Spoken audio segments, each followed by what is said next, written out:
folks, today let's talk about maintenance mode.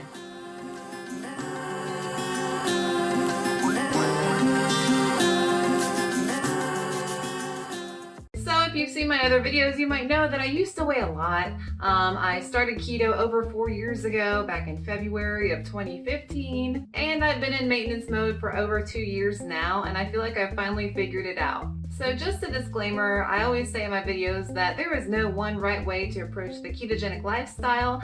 That's what I love about it. You can adapt it, you can't really copyright it, and it works for so many people because it is so adaptable. So this is just my version of how I do maintenance mode, and you can take this video as a tip, you can take tips from it, or you can just see it as a view into somebody else's approach. So I'm not going to say that my way is the best way for everybody, because I know that we're all different and we all have different needs and wants and desires and habits and lifestyles. So 4 years ago I started keto and I was so excited about it. I heard about it through YouTube, and then I researched it for a little while, and then I just started, and it was the only diet that ever actually helped me lose weight consistently, and that's what made me keep using keto to keep losing weight. So today I really just wanted to go through how I started weight loss and what weight loss was like, and now compare it with what I've been doing for maintenance. From losing weight to being in maintenance mode, I've eaten keto for 4 years now, and so these are just some insights that you might find helpful. Let's talk about the actual ketogenic food that I ate. So when I was starting out on keto, I did all the fun stuff because I got really excited about being able to eat pork rind nachos and drink bulletproof coffee and to have these big, huge sausage, egg, and bacon breakfasts every day. So that's what I started out on, was all the fun stuff. You know, we advertise keto really well, but now in maintenance mode, I'm finding that if I want to get over my own food addiction, I am a food addict, that I need to rein it in and not be so crazy. For myself, I find that I really want a well-rounded diet, so I have added in much more vegetables. I have added in those leaner meats like chicken breasts and turkey and fish, or even just leaner cuts of beef. Like when I get burgers, usually I'll stick to the 93% beef, and so that has worked for me. Sometimes I get the 80%, it just depends. But I've definitely moved on from like the more junky keto food to the more fulfilling, all or natural, well-rounded diet. Now, when I first started out on keto, I did absolutely no traces of sugar or starches in my food. I was at the grocery store reading the food labels, and if it said it had corn syrup or corn or flour or whatever in it, I did not get it. And that was more towards the very beginning of my diet because I was just so excited to start and like be really strict about it. But now I'm finding in maintenance mode, especially if there's a dressing that comes in a jar and it's got some sugar, or if it's a sausage and it has some sugar or wheat in it, I'll eat it. It's not a big deal as long as the carb count is low enough for me to fit it into my day. I don't consider foods that have trace amounts of sugar for just like slight flavoring really non-ketogenic for me. Again, this is just my approach. So now I am one of those people who says if it fits your macros, but I'll talk about my no-go foods too. So in a way I'm kind of strict, in a way I'm kind of lenient. I'm kind of somewhere in the middle. When I started my ketogenic journey, I did not go over 20 net grams of carbs per day. I would literally like break off a chunk of dark chocolate, a square of dark chocolate, and break it into quarters so that I did not go over by like 0.2 carbs. Now with all the vegetables I try to incorporate and everything into my diet, I do go from maybe 20 to 25, or on the weekend or something, maybe even up to 35. It just depends. I am much more lenient, and I do try and get those vegetables in my diet, so I'm not too worried about vegetable carbs. I mean, it's more fulfilling for me. I'm getting those nutrients in. By the way, a lot of people ask, yes, I do take a multivitamin, just the generic women's multivitamin. But I mean, I'm not going to get fat off of vegetables, and so I do allow myself to have a little bit more carbs throughout the day. But if it helps you to be really strict, I say do that and just stick to 20 net grams of carbs. All throughout my weight loss, as I was losing weight steadily, I did not realize that you could subtract sugar alcohols. So I never got sugar-free candies or pastries or anything like that. And I think that that really helped me to kind of just eliminate so many tempting foods for my diet. And it just kind of like really made the ketogenic lifestyle an easy to follow process, because I would look at that carb count and I would only subtract out the fiber and not the sugar alcohol. And I said, whoa, one serving is still 15 grams of carbs. How are people eating this on keto? So for me, because I saw that and I didn't realize you could do that to subtract all the sugar alcohol out, I think it really helped me follow along more strictly. Now, of course, I do subtract sugar alcohols. I love my Quest bars. They've got lots of sugar alcohols. And on occasion, some Halo Top. If you saw my binging video, you know that sometimes I indulge in some Halo Top. And so I think allowing those sugar alcohols, especially in maintenance mode, kind of just helps you feel like you're living a little bit. I know some people say you should just totally get over your sugar addiction and your sweet addiction, and I agree. I've done that with potatoes and bread. I don't care about that stuff, but for me, I need something. And that's just how I approach it. All throughout my weight loss, I was so strict with logging all my food every single day. I still log all the time. For the past 2 years in maintenance mode, I log almost every day, but I'm not as strict about it. For example, if I have a snack when I get home of some olives, I know that the olives might be around 30 calories, whatever, but I don't have to sit there and take the time to be sure about everything. I still do log most of my meals, but I'm just not as strict about it. And especially now on the weekends, it's date night, I'm going out with friends or whatever, and I might go out to eat more, and it's just harder to log when you're going out to eat.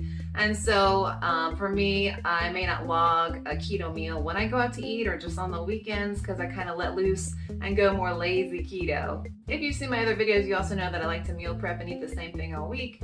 So again, about the logging, if maybe I had a little bit more broccoli and a little less carrots this time, I don't really switch it up. I'll just log the exact same stuff that I had yesterday, just because it's easier and I know I'm still pretty much on track. During weight loss, I had so much motivation, and I still have to keep that up now in maintenance, but it's a little bit different.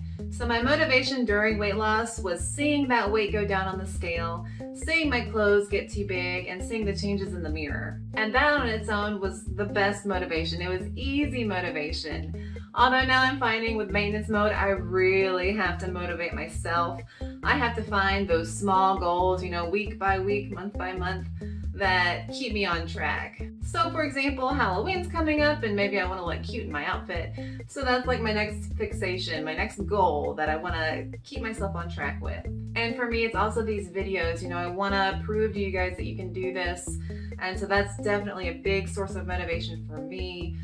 So thank you guys for keeping me accountable. I really do appreciate it. While steadily losing that weight, the motivation was like a waiting game, wondering, man, I wonder what I'll look like in another 50 pounds or once I hit my goal. And so now I'm here and my motivation is to stay here. I will never, ever let myself get back up to where I was or even at an unhealthy weight. Like, this is where I want to be, and that is my goal, is to stay here. During my weight loss, I focused really only on 2 things, and that was carbs and calories. I've made a few hair loss videos in which I talk about how your body freaks out during weight loss, but also during weight loss, you may not be getting enough protein, and so your body's going to spare your protein in your muscles and take it from things like your hair and your nails.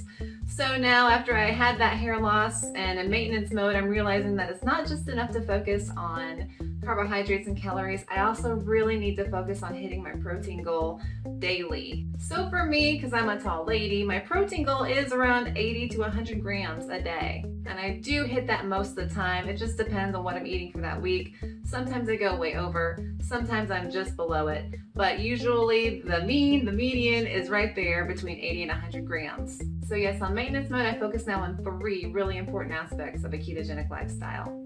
In the beginning of my weight loss with keto, I focused more on taste, trying to find the tastiest food I could so that I would stay motivated to keep on track with my weight loss. And now I'm finding that yes, I do want food that tastes good, and that's why I love keto, but I'm focusing a lot more on how can I get the most volume out of my food. So that means I am eating more vegetables, I'm eating bigger salads. If I want something more, I'm gonna make another salad. And I could see how, having that full feeling of a full stomach could be an aspect of a food addiction. I used to crave that full feeling all the time when I was overweight, and I still crave it now. But I don't have that craving all the time, and so really maybe once every few weeks I'll be like, man, I just really want something else. Let me make a bigger salad, let me get some more veggies. So it's just gonna depend, but instead of focusing so much on the really tasty food, I'm focusing more now on volume and feeling fulfilled. And leaner proteins also help with that too. You know, if you eat a smaller burger that's 20% fat versus a bigger burger that's 7% fat, you know, you get more actual food out of the bigger burger that has less fat and it has more protein. So for me, I also like to get my volume out of my meats as well. I know some people say, why are you eating lean meats? Because that's my approach. And like I said, I like that volume and I want to hit my protein goal. I'm not afraid of fat, definitely not. I'll add fat in if I want to or if something needs it, but I'm not going to add in fat just to have it. A lot of fats that we just add in are empty calories, so I'd much rather get that protein or nutrients from other sources. And when I was losing weight, I was like, oh, this is a high fat diet. You know, I can eat all the fat I want and not focus on protein. And so now I'm just shifting my views in maintenance mode. In the beginning of my ketogenic lifestyle, I did eat about 2 to 3 meals a day. Although now in maintenance mode, because I am a food addict, I'm finding for the last 9 months or so, I've been eating 1 meal a day pretty much every single day.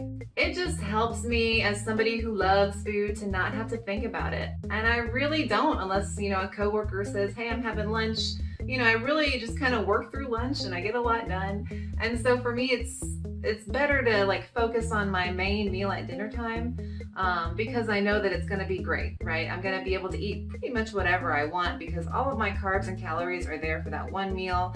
So I know that I'm really going to enjoy it. That's just kind of a mind trick that I have to play with myself. And so again, it's just an approach. One of the many approaches to a ketogenic lifestyle. Now this is more of a personal thing, but when I started out on keto, I was in grad school and student teaching, so I didn't have a lot of extra money to spend on good food. So I ate lots of canned green beans and I ate lots of cheaper like deli meats. And so I always say that you can definitely do keto on a budget, but now that I'm in maintenance mode and I've had my big girl job for a while, I definitely do allow myself to splurge. If you watched my binge video, I had a whole week of steak and it was great and it kind of helped me get back on track.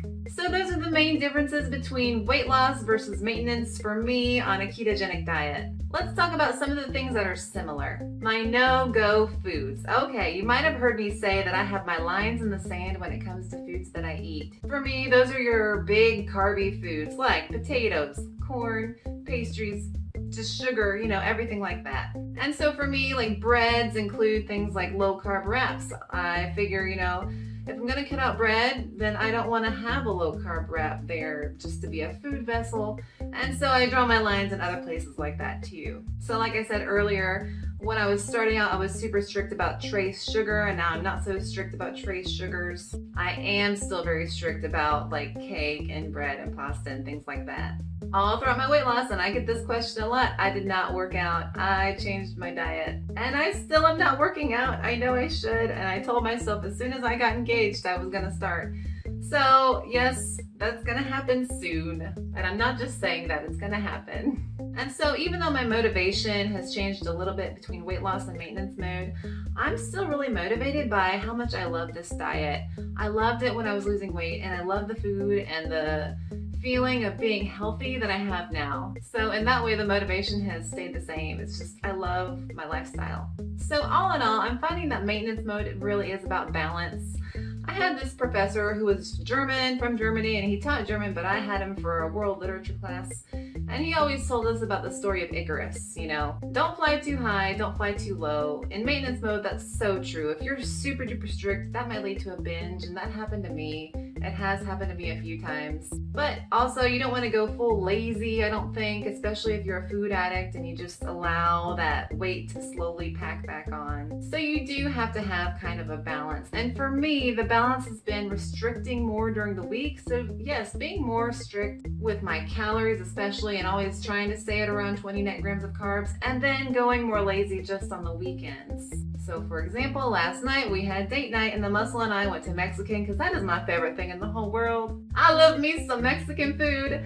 So for an appetizer, and I ate most of it, we got a large guacamole, a small queso, and I was just dipping that guacamole in the queso, and who knows how many calories that was. I might have eaten 1,000 calories in guac and cheese before my meal ever came, but I can do that on the weekend because I do restrict more throughout the week when I'm on a better schedule and when it's just easier to focus on healthier foods. So that's my approach to maintenance. I've been wanting to make this video for so long. And if you have a question about maintenance, leave me a comment down below. I'll try and get to those as much as I can. That's gonna be about it for today. I hope that you guys enjoyed the video. If you did enjoy the video, please don't forget to like and subscribe. That would help me out so much. And if you'd like to follow me on social media, I'll link all that down below. Again, thank you guys so much for watching. My name's Allie. Have a good one. Bye!